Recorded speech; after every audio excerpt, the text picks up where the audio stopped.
Hari ni Abang Kal ada dekat Gambir Cove. Projek ni nama Mayo Spring. Total rumah dekat sini adalah 618 unit dan rumah di belakang Abang Kal ni bersaiz 22 kali 70 dengan kawasan binaan seluas 2392 square feet. Jom sama-sama kita tengok rumah. Selamat datang ke Mayo Spring. So ini adalah ruang tamu dan ini adalah ruang makan utama. Dan di hujung kanan itu adalah ruang foyer. So ini adalah kitchen area.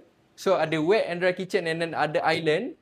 And then toilet juga ada juga di sebelah sana. Toilet ni attached dengan guest bedroom. Dan di tepi ni ada ruang yard di mana keluasan yard lebih kurang dalam 5 kali 13 kaki. So, ini adalah bilik yang keempat iaitu guest bedroom. Guest bedroom macam Abang Kal cakap tadi, dia ada toilet juga sharing dengan kitchen area.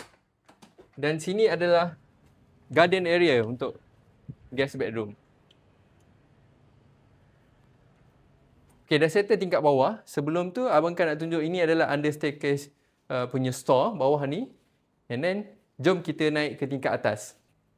So ini adalah bahagian atas, tingkat 1 ada family hall dan ada lagi 3 bilik dan 3 bilik air. So jom kita ke bilik yang ketiga. So bilik ketiga boleh memuatkan katil queen dengan wardrobe dengan tandas sendiri. So ini adalah bilik yang kedua dengan tandas sendiri juga.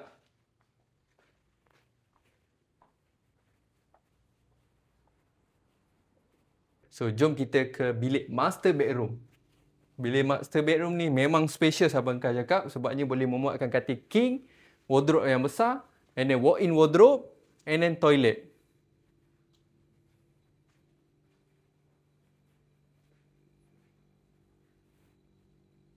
Okay, sampai situ saja video Mayo Spring Abang Kal.